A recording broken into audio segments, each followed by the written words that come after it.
Welcome back to another episode of the Educational AD Podcast. We'll be back with our guest, but let's take a quick break and listen to some of our podcast sponsors. We want to thank Violet Defense for their support of the Educational AD Podcast. Go to their website at violetdefense.com for more information. Violet Defense is dedicated to protecting our world from germs by bringing the power of UV disinfection to everyday spaces. Their patented technology enables them to harness the power of the sun to incorporate ultraviolet light into products and environments like never before. Whether you're ready to implement existing products, or if you'd like to explore researching and developing a custom deployment of their technology for your school, Violet Defense has the solutions and the experience you need. Go to violetdefense.com for more information. We also want to thank Sideline Interactive. You've heard me say that we have a Sideline Interactive video scoring table in our gym, and it is fantastic. We use it for so many things beyond regular game day activity. You know, it's becoming harder and harder to fund an athletic department these days, but Sideline Interactive's indoor scoring tables and video boards can generate $10,000 or more every year, while also bringing excitement to your gym, along with the ultimate game day experience for your student athletes. Go to sidelineinteractive.com or call them at 832-786-0302 to get a live web demonstration and see their tables and boards in action and find out exactly what these fantastic products can do for you. You can also email them at sales@sidelineinteractive.com.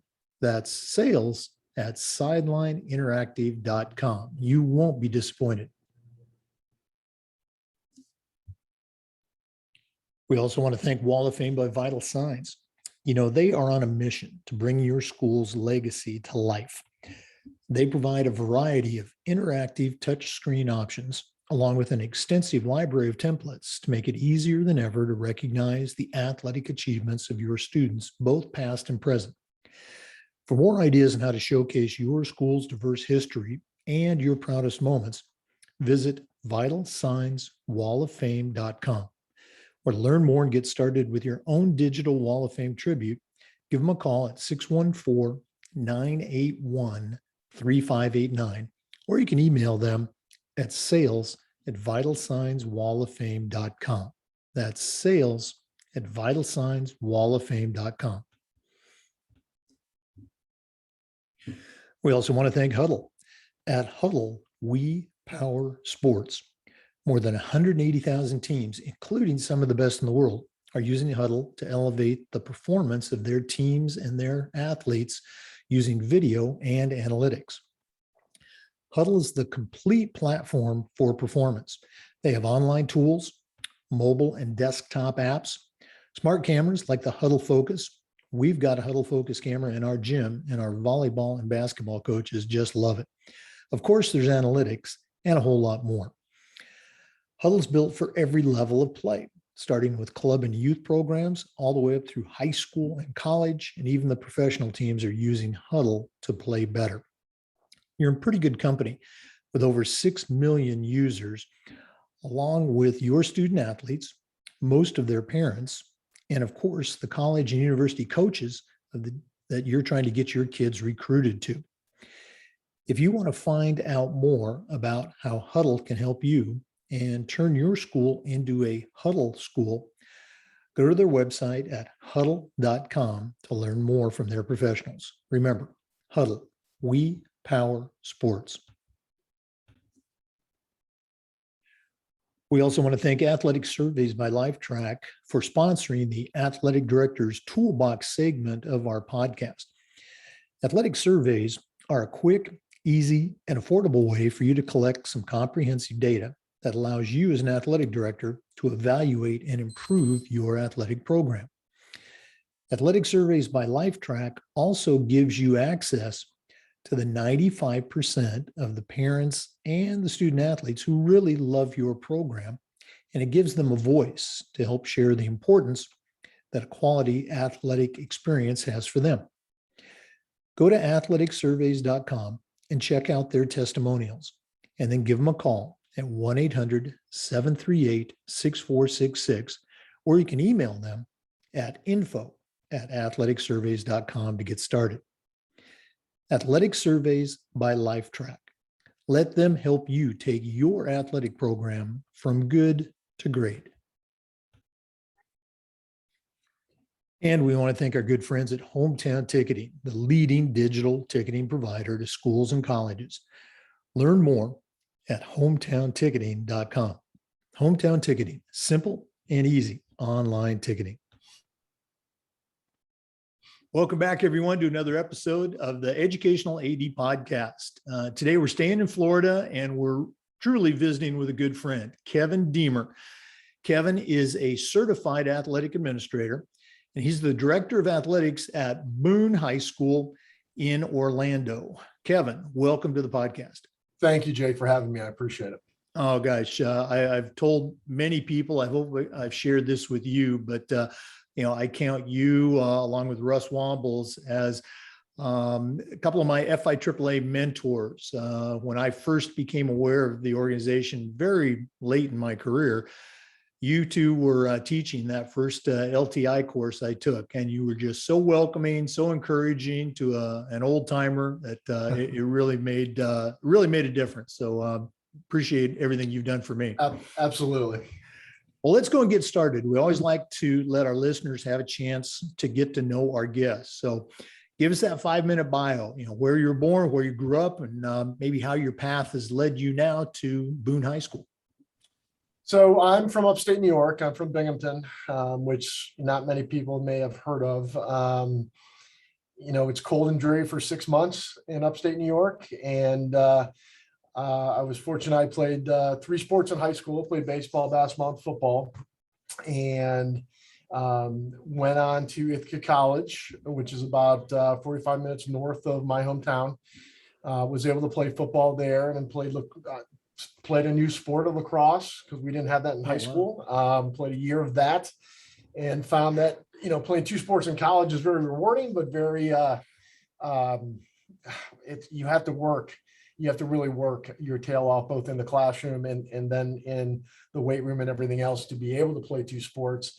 So it was something I was able to do for a year. Thoroughly enjoyed it, but I was there for football and just went back to concentrating on that. And that's one of my goals was to become a teacher and a coach. And I had thought about majoring in English and history, and then at the last second before school started, I went to physical education, and I knew there was the coaching element was involved with that major.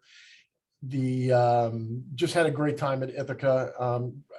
Learned an awful lot at that school, but after 4 years there, in those dark months, I had said enough of the weather. I think I told my parents as I started my senior year, I said, when I'm graduated, I'm moving south.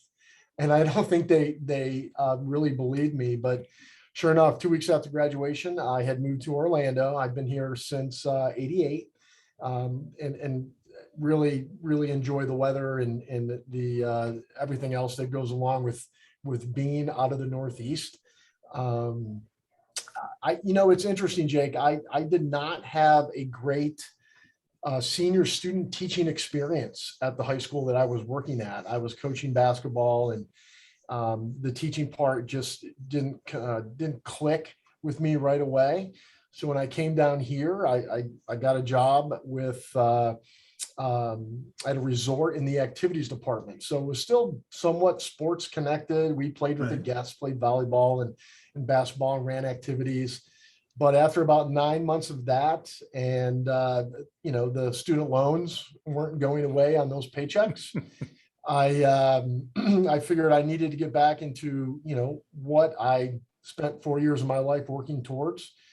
I started substitute teaching, and then at the time, because my high school experience back in the day wasn't that great, I actually called, and this is legitimate, I called every single elementary school in Orange County, asking if they had physical education jobs. I was lucky enough to find a temporary one that was concluding in about 2 months. It was full-time temporary, and met a principal, a really good guy who hired me for that really, short window, whose wife was actually the head of physical education at UCF. And he knew that this is what I wanted to do. And between him and his wife, they were able to kind of, as I navigated this whole educational system and trying to figure out what my next steps were at 2 months, down the road, I was able to get in at a middle school in OCPS. The principal asked, "Hey, what do you coach?" And I said, "Whatever you want me to coach," right? Because I'll say whatever I need to say in order to get a job. I coached soccer, which I really had no experience at, playing football up Northeast, and track, which I didn't run either. But it was great to learn two new sports and understand how that worked. I was there for 2 years, got the opportunity to open up a brand new middle school in the district, became the athletic director there. And in Orange County, we only have 4 middle school sports. So there's a basketball, soccer, volleyball, and track, and they're divided into each of the 9 weeks grading periods. And being that pseudo athletic director for 4, 6-game schedules was something that I really enjoyed. I found out that I could, I coached basketball, and then I coached basketball and the sport that I really wanted to do this whole time. But I decided at that point that I really like this athletic administration thing. And even though it was a very toned down version of what high school athletics was, excuse me, I knew that would be something that would interest me. So probably about 5 years, 6 years after that, when I got tired of dealing with 6th graders, which really wears on you at that middle school level, I got an opportunity to work in my first high school at West Orange and coach football and basketball and softball there, and became assistant AD. And then I said, at the assistant AD spot, I was like, you know what? I want to be high school athletic director. I didn't know how long that was going to take. Wasn't sure if I was ready for it. I knew I had to learn a whole bunch, but I just said, this is the direction I kind of want to go. And then, once again, in Orange County, ADs weren't in the classroom. So that by itself was an enticement as well, although I really enjoyed teaching. I really liked that whole being in charge and seeing the whole various sports that Florida had compared to, maybe some of the sports I was accustomed to in New York. And that's where that started. And I met some people that really helped me on that path, helped me guide my way and what my future looked like. And that's kind of where it all started. So kind of meandering, but I've been in the district for 31 years now. And most of the time I have thoroughly enjoyed it. I always love to hear the stories, and I didn't, know a lot of those details, but, what a great message. I'm sure you hear this a lot from, college students and aspiring ADs, their coaches. How do I become an AD?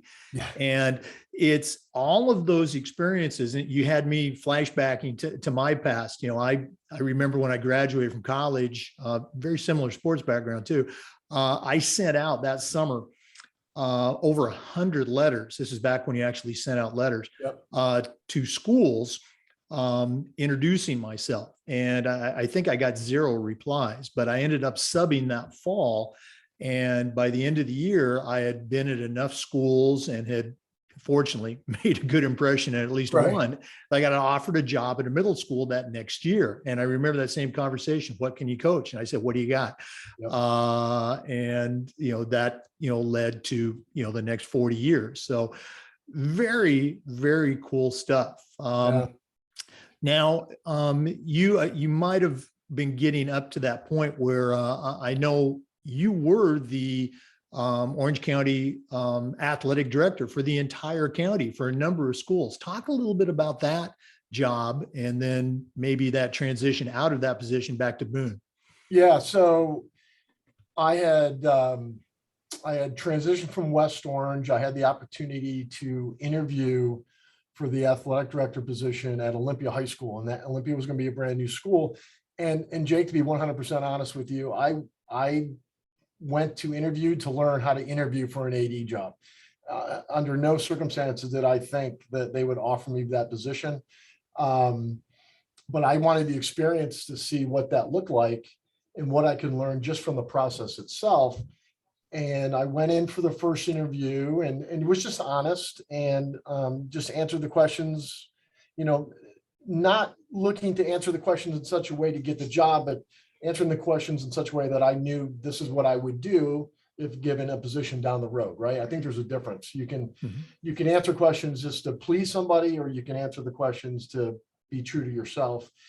And I remember, it was very nice, and we were there for a while, and I remember driving home, and I said, well, that was cool. I've learned some things from that for the next time that I'm offered a position, maybe, or offered an interview.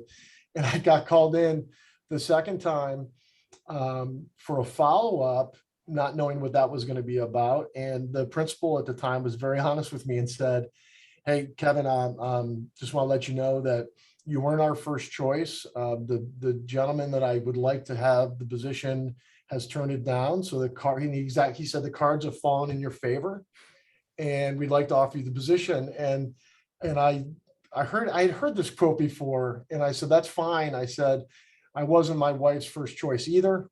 And I accepted the job. So I was there for the first, 5.5 years, because there's a full half year of getting ready, which is a ton of work at a new school. And then the county assistant position opened up under Trish Hyland, who I will, talk a little bit, I'm sure, about later. And she said, can you be my assistant? You'd oversee the athletic trainers, you'd oversee the middle school athletic directors, and maybe some other, other things besides the high school. And I said that would be great. So I was there for 2 years when she retired, and was able to kind of be promoted to the, county athletic director position, which is a different beast in itself, in such a large district. Had a great time, met a lot of people, and just learned so much from being a part of that into that position. And then what happened was we had a change in superintendents.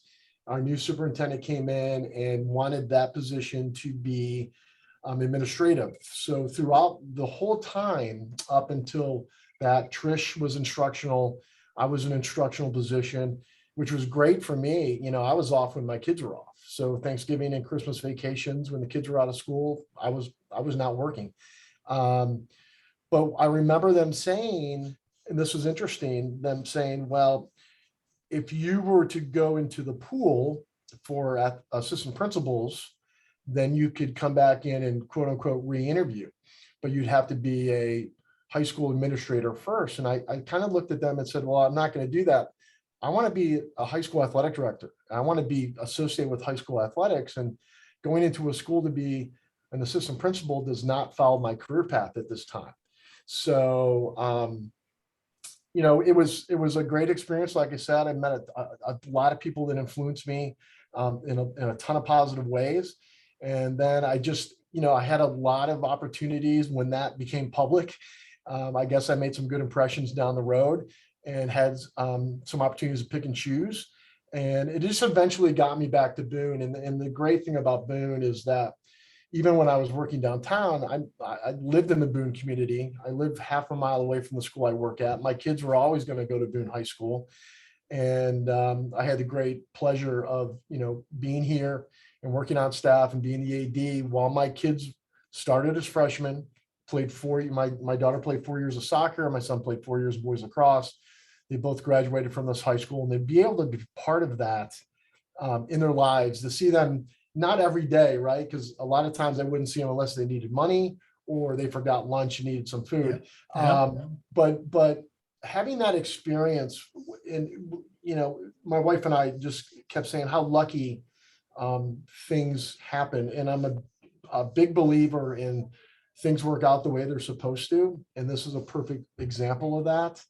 But being at Boone has been fantastic, not only because of those reasons, but knowing as many people in this community as I do, and being a part of the community throughout the years, and ending up here I am today, it's just been, it's really been a blessing. It's been great. That's so great to hear. Okay. For our listeners, we are visiting with Kevin Demer, certified athletic administrator and the director of athletics at Boone High School in Orlando, Florida. We're going to be back with more, but we're going to take a quick break and hear from one of our sponsors.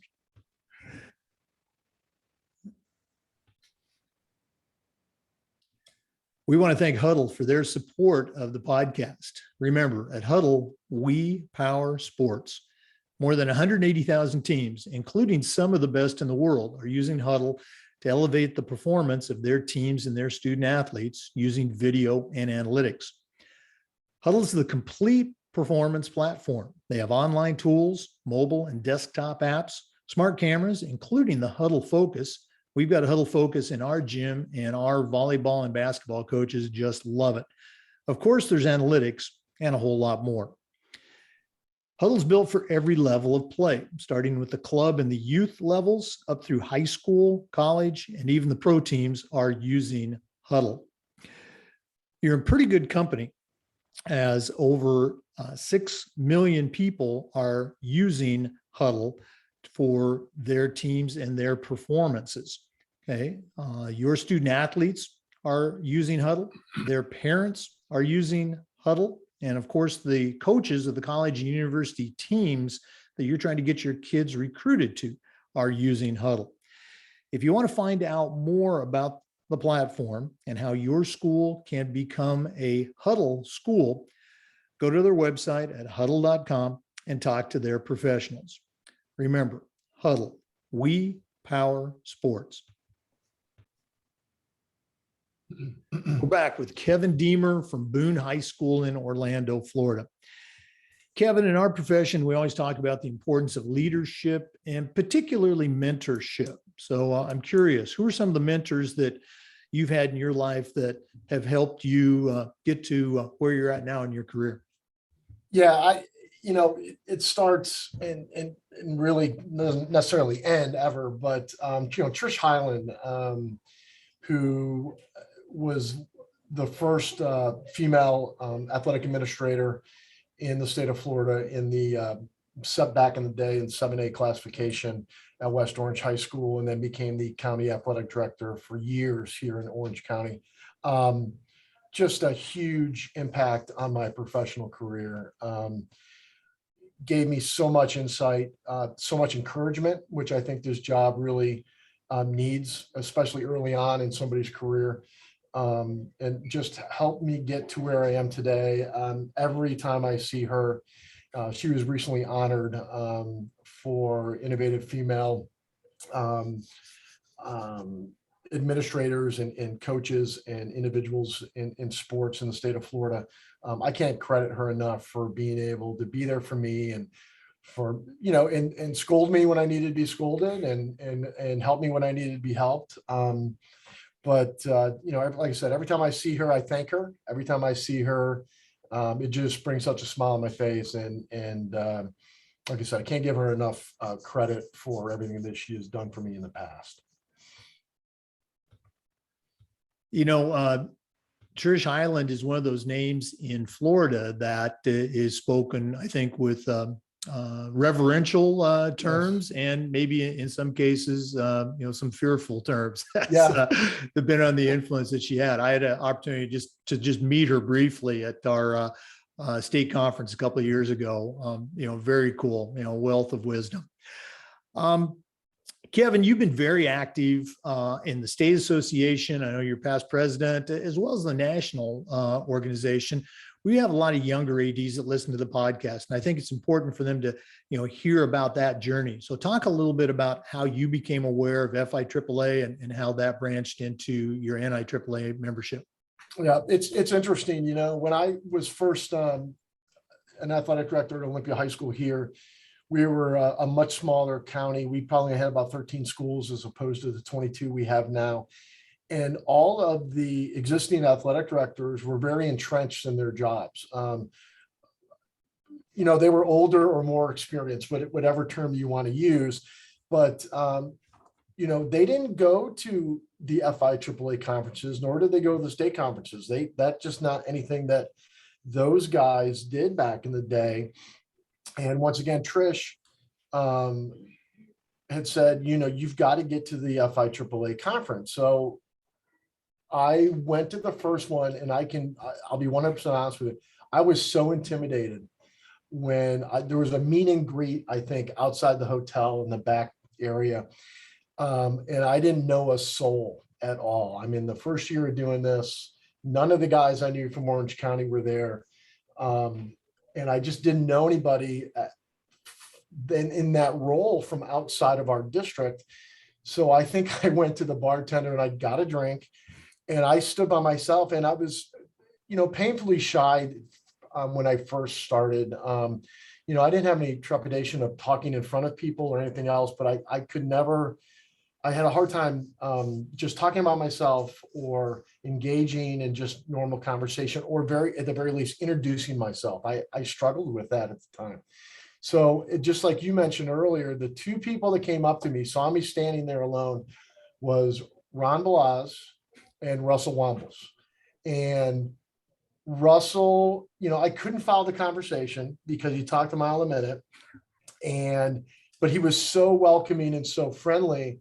And Ron was just kind of checking me out a little bit and seeing, I guess Trish had put a bug in his ear that, I'm sending this new guy to the conference. Could you maybe put him on your wing a little bit? But Russell was all in, 100%. And, those are the two guys at the time, right, that you needed to kind of get to know and to meet in order to learn more about that organization. And to be honest with you, they took me around and just introduced me to people. And I couldn't put a name and a face if you asked me 48 hours after that. But it was nice to finally kind of, have a nodding acquaintance with some of the people there. And a lot of them at that time were lifelong members of that association, knew each other very, very well, had been working together for years. And that was my first time that I said, this, as I learned, and I didn't say much, right? And I think that's the trick really for a lot of times is I didn't say much, but I listened very well. And I took notes and I just paid attention.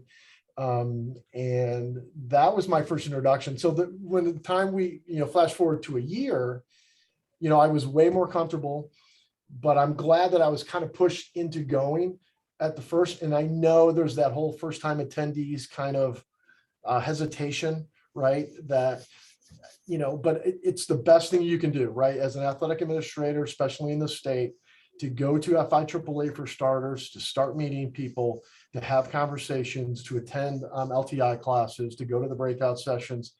You learn so much in the 3 or 4 days that we have just at the state level that it was like I said, I'm so glad that I at least followed through and went and kept an open mind and started doing that. And as I, returned and became a little bit more active and said, this is something I want to do a little bit more instead of just being an attendee. Can I help? Can I do some things? Trish actually stepped down from her position on the board, and somehow I got finagled into being on the board of directors. I still don't know how that worked because it's a much different process now than it was back then, for sure. Once again, I sat in that board meeting with the big U-shaped table with everyone's placards in front. And once again, I knew Ron, I knew Russell, I knew a couple more people than I knew a couple years earlier. But I was that quiet guy again and just listened to everybody talk. And so it took a while. FIAAA, like I said, it's just been so much for my growth as an athletic administrator. It's helped so much. And as I think it all starts with, you're on a committee, all of a sudden you're the committee chairperson. You do some good things there. Maybe you help out with a little bit of some special events. You volunteer at the conference to do a little bit more than what's expected. And it just kind of gotten to the fact that I remember eventually being asked to be president-elect, and I looked at whoever it was that approached me and I said, you gotta be crazy. I said, I can't do this. And there's a long list of people, right, that have been past presidents and have been such a driving force, not only at FIAAA, but at NIAAA as well. So I hesitated for about a day, and they came back to me and said, no, listen, you're who we want. So I said, if you give me help, and if I can have sounding boards, then I will do that. And certainly there's plenty of people in the room at that time that were more than willing to go above and beyond to help out the new guy and navigate those landmines that, and as you especially, Jake, that you had the biggest landmine of them all with COVID, that occur as you plan that conference as president-elect and then step into that role as president. So it was just to go from where I was year one. And I still remember standing outside that hotel, being thoroughly intimidated and overwhelmed, to, kind of be where I was towards the end of FIAAA. It's just kind of shocking sometimes. No, boy, I can really relate to that. And again, I've already mentioned that I got involved with FIAAA a little bit later in my career, but the impact that it had on me, as I think I became an athletic administrator through FIAAA. Before, I just had the title, and I think I did okay. But very, very cool stuff. And again, you were part of that experience for me. So thanks for that. For listeners, we're visiting with Kevin Demer, Certified Athletic Administrator, the Director of Athletics at Boone High School. And we're recording this on November 16th. So you're going to be listening to it in a very timely manner. We're going to be back for some more, but let's take another quick break and hear from one of our sponsors. We want to thank Sideline Interactive for their support of the Educational AD podcast. And you've heard me say that we have a Sideline Interactive video scoring table in our gym, and it is terrific. It's becoming harder and harder to fund an athletic department these days, but Sideline Interactive's indoor scoring tables and video boards can generate $10,000 or more every year while creating excitement in the gym and the ultimate game day experience for your student athletes. Go to sidelineinteractive.com or call them at 832-786-0302 to schedule a live web demo and see exactly what their tables and boards can do for you. You can also email them at sales@sidelineinteractive.com. That's sales@sidelineinteractive.com. You won't be disappointed. Welcome back, everyone. Kevin, this is the part of the podcast where we try to share some best practices. So I'm going to put you on the spot. What are some things that you've seen at the schools you've been at, maybe even initiatives that you've started and nurtured that you're particularly proud of, that you can sit back and say, boy, we really do a good job at this? Do you have anything to share? Yeah, one of the things that it was born out of is I think our communication abilities here. And I tell the coaches all the time, you can't over communicate with parents or community or kids actually. We 5 years ago jumped into it. We put together a capital campaign. And at the time, we wanted to put in a rubberized track, an artificial turf field, and a brand new weight room. And it was a daunting task. And I think when we started that, and we had the support of and we don't call it a booster club here, it's the Boone High School Athletic Association. It was called First Steps and Where We Need to Go. How do you push such a gigantic thing off the ground? And try to get it to a position to reach all of the goals that you have.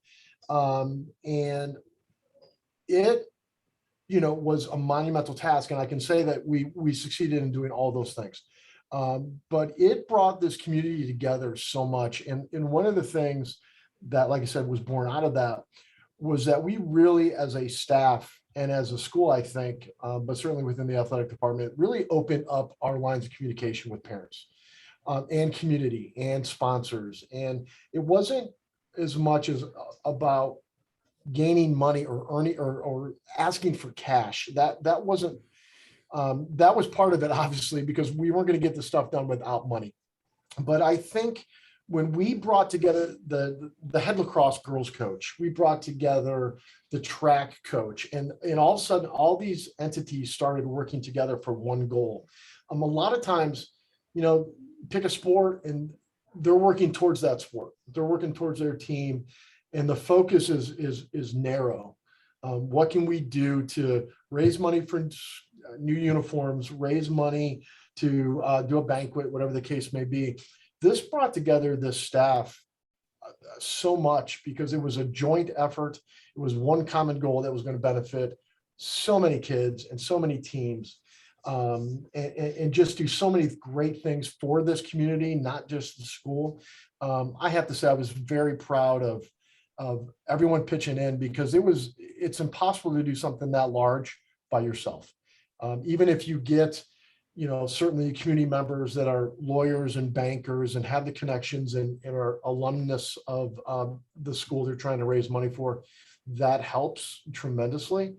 But, when I first brought this up to the staff and said, this is all of us, right? Everyone's in. No pushback whatsoever. They all thought that this was a worthwhile of their efforts. I'm not sure it's a best practice, if you will, but it has certainly paved the way for how we do things now. And I always refer back to when things are a little bit bumpy, that, hey, remember, it's us together. It's not your sport and your sport and your sport. This is the Boone Athletic Department. This is Boone High School. This is our community as a whole. And it does kind of seem to focus people back on track sometimes when we lose sight of that. And I think that has been such a unifying type of initiative that it's always going to be here, at least for the near future, that, this is what we did. This is what we accomplished. This is what we were able to do when we all were stakeholders. We all, took a piece and ran with it. And it was when everything was done, when we did our ribbon cutting, and, I think it's the first time that when we opened up the gates and for the first home football game, and people first sat in the stands way up and looked at everything. And the kudos that we received, the thanks for not only for the seniors that were playing their last year in that facility, but also from the parents and other people whose kids were in 6th grade and 7th grade and have now played, right, are now playing their entire careers in really this kind of state of the art, at least for a public school in Orange County. Having the opportunity to play on that turf and run on that rubber track, and for us to hold and host so many opportunities now that we never would have been able to do in the past. I hear it all the time, that this place still looks great, such a great job. And for being, 5 years removed from all that, I think it did wonders for our staff, for morale, for just our general spirits. It was just, it's like I said, it's a lot of work, but it was well worth every sweat and tear, because there's some tears there too, and everything that we expended to get to where we are today.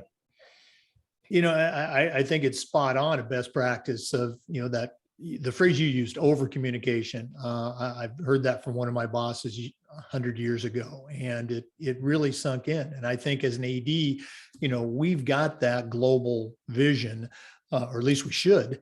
And, trying to convince, this coach or that coach or all those coaches that, hey, you are part of a bigger team. It's not just it's not like a club, baseball team or a club volleyball team. Hey, we're Boone High School. That's when you get that, boy, you can really accomplish great things. Very great share. Thanks for doing that. Yeah. Once again, for our listeners, we're visiting with Kevin Demer. He's the director of athletics at Boone High School. We're going to be back for some more wisdom, but let's take one more quick break and hear from one of our sponsors. We also want to thank Wall of Fame by Vital Signs. They are on a mission to bring your school's legacy to life. They provide a variety of touchscreen options, along with an extensive library of templates to make it easier than ever to recognize the athletic achievements of your students, both past and present. For more ideas on how to showcase your school's diverse history, along with your proudest moments, visit vitalsignswalloffame.com. or to learn more and get started on your own digital Wall of Fame tribute, give them a call at 614-981-3589 or email them at sales@vitalsignswalloffame.com. That's sales@vitalsignswalloffame.com. Welcome back. Kevin, you and I are of a similar era. I'm a little bit older than you, but the next question, is going to talk a little bit about student athletes now in this current generation. So here we go. How can an athletic director or a head coach find a balance between, what might be called an old school, you got to suck it up, you got to be tough approach, while also being aware of and sensitive to the very real social emotional challenges that a Generation Z kid is going through? Do you have any advice for us? Yeah, I'll be honest with you. I don't think old school works anymore, point blank. I've brought this up at our coaches meetings the last couple of years, and I've pretty much said those exact words. There are a lot more things that these kids deal with than what we had to deal with when we were in high school, point blank, right? At the end of the day, I don't think we had any conception of what social media at this age really truly does or how it affects kids. Whether that's the Instagram posts, whether it's just tweets, whether it's text. I'm very thankful that stuff did not exist. We couldn't, back in the day, if we wanted to get hold of a friend of ours, we had to call the house. And when the mom and dad answered, we had asked to talk to either the girlfriend or our buddy or whatever the case may be. That buffer no longer exists, right? If the coaches and then, and athletic directors, we've got to make a conscious effort to get to know some of our student athletes, point blank, right? It's not this blanket approach where, hey, you weren't at practice on time and I'm going to make you run 20 laps. These days, in dealing with a couple things right now, maybe the reason the kid wasn't at practice was because mom or dad are fighting, mom or dad aren't home, mom and dad have an issue. Maybe the student athlete has an issue. It's such a real life thing now. And I do believe that we've got to take every time to talk to our kids and ask them, let them talk, they don't have the sounding boards besides social media maybe that they used to. I just think that kids these days are so scared to share with some of their friends because they think it's going to go out, it's going to be posted, right? It's going to get viral, it's going to go out. At least with adults, we all know that the best way to most of us figure out technology is ask our own kids, right? If I have an issue with my cell phone, I don't go to the Apple store. I call up my 17-year-old son and he fixes it. But I think with these days that they need adults that maybe aren't mom and dad and maybe a different voice to say, hey, listen, not in front of the other team. It's in the hallway before practice. It's in the gym lobby when no one's around after practice. Hey, everything all right? Is everything going well? Is there anything I can help you with? Is there anything I need to know?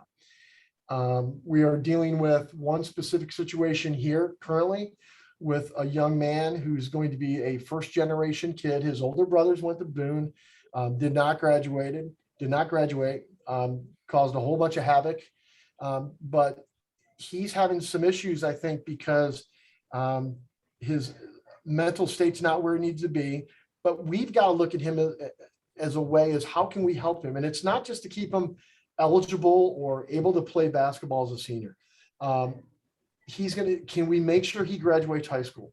Can we make sure he's successful in this last year and a half in order so when he does graduate high school, he's got the building blocks to do something else outside of Boone, because that zone where he's being supported and nurtured a little bit is going to be gone. What are we doing to help him year zero out of high school? And we all have said this for years, Jake, right? We've heard this from other people. Your athletic coaches are the ones that make the biggest impact on kids' lives than anyone else. when you go back and ask anybody who is their mentor or who impacted you the most in high school, and nothing against it, it's not usually the biology teacher. It's not usually, the media specialist. It's probably a coach. And it's because that coach took the time to recognize that all kids are not cookie cutters. It's not the same mold. To ask them questions, to offer advice, to offer help. And in this day and age, with everything that's going on, right? That is so critical for us to do that for our kids that we have under our tutelage, because they will listen, they will look up to you, and most likely they will talk. I just can't stress that enough to take some time. I get it. We all have families.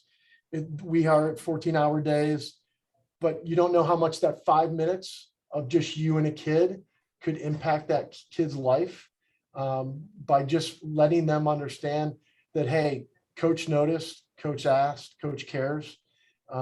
If we were all to do that, we could do so much more in this day and age. And I know that the willingness is out there by our coaches. But we're all dealing with some things right now to try to make it through. But we got to understand they are 15, 16, 17 years old. A lot of them are rudderless and need some direction. And if it's only 5 minutes, that's all they needed, that's great. If it takes a little bit longer, so be it. But I think that is one of our responsibilities these days, is both athletic administrators, as a head varsity coach, as an assistant JV coach. I don't care what the sport is.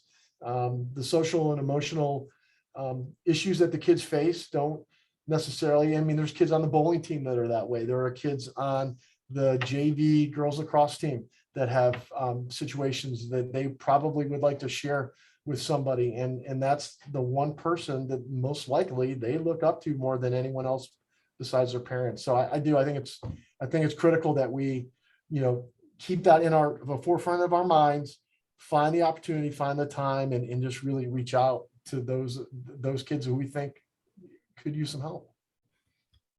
Wow, really, I think you really hit it on the head. We talk so much about how sports, builds character and sports does this or that, but part of that equation, probably the biggest part of that equation, is the coach of that particular sport. So thanks so much for sharing. We're going to be back in just a minute, and we're going to find out what Kevin is going to put in his athletic director toolbox for a young athlete. And again, we want to thank Athletic Surveys for sponsoring that. So please stay with us, and we'll be right back with the athletic director's toolbox, sponsored by Athletic Surveys. We want to thank Athletic Surveys by LifeTrack for sponsoring the Athletic Director's Toolbox segment. Athletic Surveys by LifeTrack are a quick, easy, and affordable way for you as an athletic director to collect some comprehensive data that allows you to evaluate and improve your athletic program. Athletic Surveys by LifeTrack also gives you access to the 95% of the players and the parents who really love your program. And it gives them a voice to share the importance that a positive athletic experience has for them. Go to athleticsurveys.com and check out their testimonials, and then give them a call at 1-800-738-6466, or you can email them at info@athleticsurveys.com to get started. Athletic Surveys by LifeTrack. Let them help you take your athletic program from good to great. All right, we're back with Kevin Demer from Boone High School in Orlando. Kevin, this has been so cool connecting with you here. It's been a while since we've seen each other. And as I mentioned, you certainly were a big part of my entry into FIAAA, but we're not done yet. We always like to wrap up with what we call the athletic director's toolbox. We've already established that you're an experienced athletic director, but right now I'm going to task you with sending out a brand new AD on their very first job. But I'm only going to let you put 3 things in their toolbox. What 3 items are going to go in Kevin Demer's athletic director toolbox? So I'm going to go back in time. When I was at Ithaca College, I had a great professor, and Dr. Demer Wiest. She was my advisor as well. And I was in a class with her, and I've never forgotten this. And she had said, when you first start in a school, there are 3 people that you will be especially nice to, that you will take care of, and they will do anything that they ask. And at the time, back in 88, it was the school secretary, the head custodian, and it was actually the lunch lady, is what she said, right? And, you know, the lunch lady might have faded since then, but I can tell you that I have never forgotten that. And I can tell you that I take care of the school secretary and my head custodian. But I also take care of really everyone else at the school. And I think it's so important that you're nice to people, as silly as that may seem. When they need help with something that's very small that you don't think you have time for, you help out with. Because when you need the last second the gym cleaned, when you need a key made because your coach lost his, when you need a shirt ordered at the last second for a community member that's done a bunch of stuff, and the school secretary has the extra school shirts, anything like that. I think that goes a long way. It's just, get to know the people that make that school run, and make sure that you treat them with the respect that you would like to be treated by anybody else. But you identify them, and it goes a long way for you being successful. This job, as you know, Jake, it is anymore. You cannot possibly do it successfully by yourself. So as much as you want to surround yourself with great assistant athletic directors and great coaches, and it's the people that are behind the scenes that really make an athletic department run smoothly. And those are the people you got to take care of. I make sure that when I order coaches shirts, everyone else, the people that I mentioned, they all get a shirt, right? And it says athletic department. And I give it to them and I say, thank you.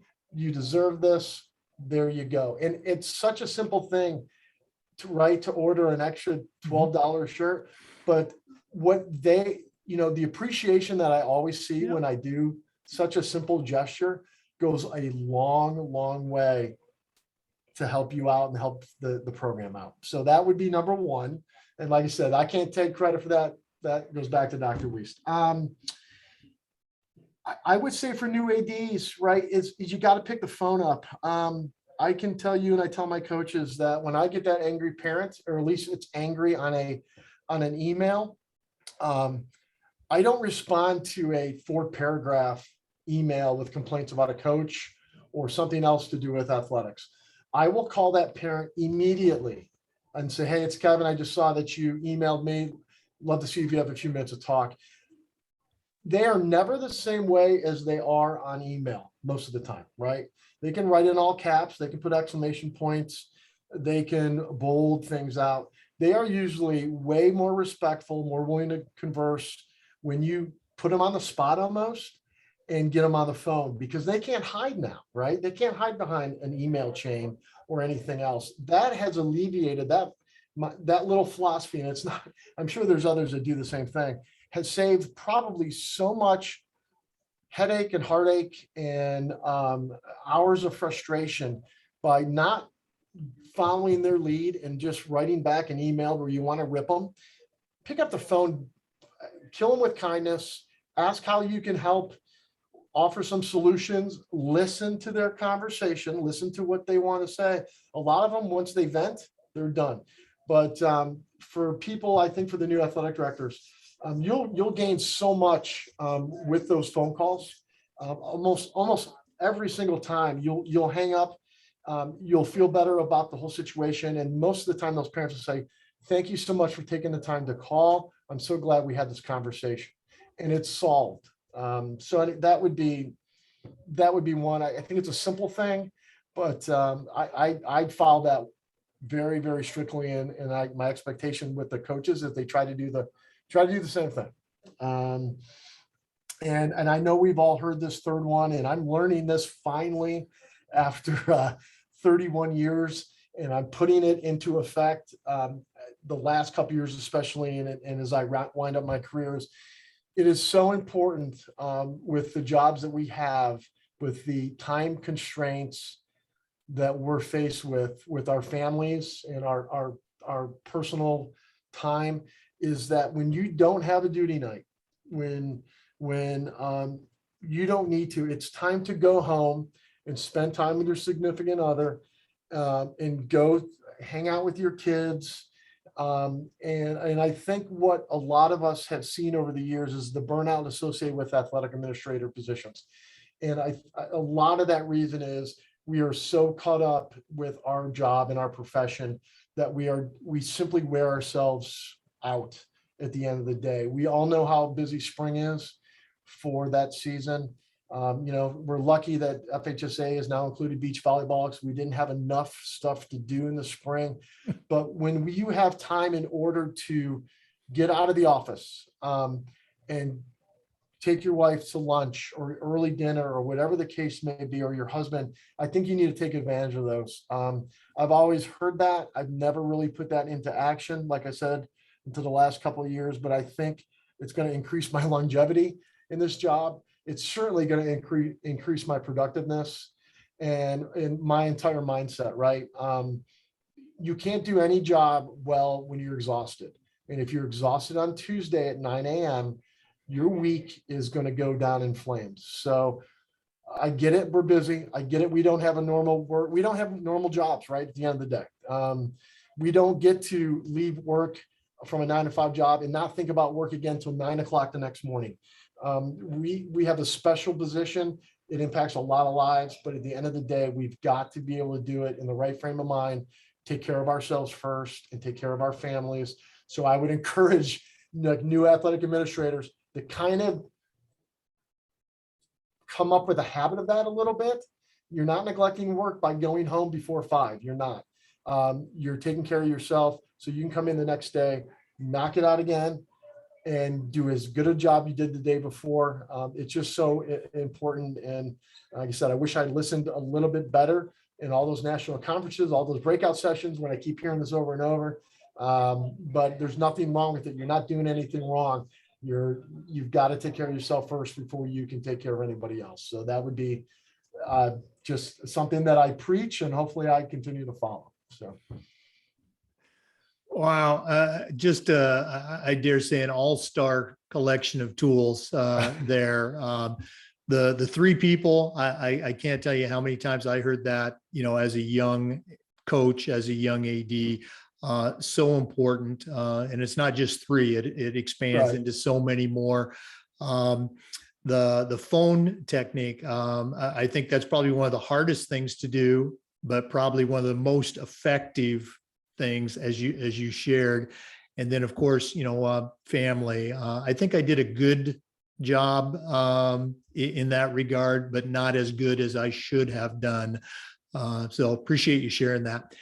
Kevin, again, this has been great. If one of our listeners wanted to reach out and pick your brain a little bit, and I certainly encourage you all to do so, how can they get in touch with you?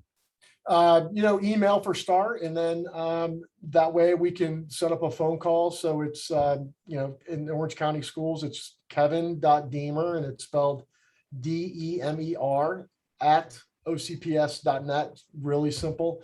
Certainly in high school athletics, there is no copyright or infringement or anything else. I think we all steal, and I think the good ones want to share anything that works because we all benefited from other people that have shared with us. So, this is one of those jobs where we want people to copy us and we want people to learn from us. And certainly I have answered the question. I think Jake, you brought it up earlier about people will call me and say, well, how do we become a high school athletic director? And I'm like, well, you have 2 days to talk, but yeah, at 100%, I am more than willing to share. People shared with me.